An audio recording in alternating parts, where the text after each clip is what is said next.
কার, taxi, CNG, রিক্সা, এক্ষেত্রে আমরা in বলবো, গেট ইন। চলুন আজকে আমরা দেখব কিভাবে যানবাহনে উঠতে হয় এবং কিভাবে যানবাহন থেকে নামতে হয়। চলুন মাত্র একটি ক্লাসে দেখে আসি। গাড়িতে ওঠার ক্ষেত্রে গেট ইন, গেট অন দুইটাই কারেক্ট। তবে কখন আমরা গেট অন বলবো এবং কখন আমরা গেট ইন বলবো, দেখেন, যখন আমাদের গাড়িগুলো ছোট হবে, যেমন কার, ট্যাক্সি, সিএনজি, রিক্সা, এক্ষেত্রে আমরা ইন বলবো, গেট ইন। যেমন আমি যদি বলি যে আমি গাড়িতে উঠছি, I am getting in the car, I am getting in the car. যদি বলি আমি সিএনজিতে উঠছি, তখন আমি বলবো I am getting in the CNG.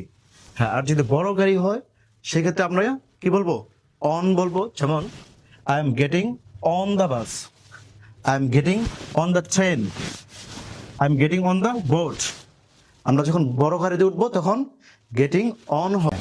আমরা যখন গাড়ি থেকে নামবো তখন আমরা কি বলবো, get out of and get off, দুইটাই কারেক্ট। তবে কোন গাড়ির ক্ষেত্রে আমরা কি বলবো, হ্যাঁ, যখন আমরা ছোট কোনো গাড়ি থেকে নামবো তখন আমরা বলবো get out of the car, I am getting out of the car, আমি কার থেকে নামছি।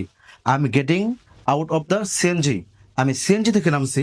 যখন আমরা বড় গাড়ির ক্ষেত্রে ব্যবহার করব তখন আমরা বলবো get off the, get off. যেমন আমি যদি বলি আমি বাস থেকে নামছি, তখন আমি বলবো I am getting of the bus, I am getting of the train, আমি ট্রেন থেকে নামছি। আমাদের এরকম আরো ভিডিও পেতে আমাদের সাথেই থাকুন।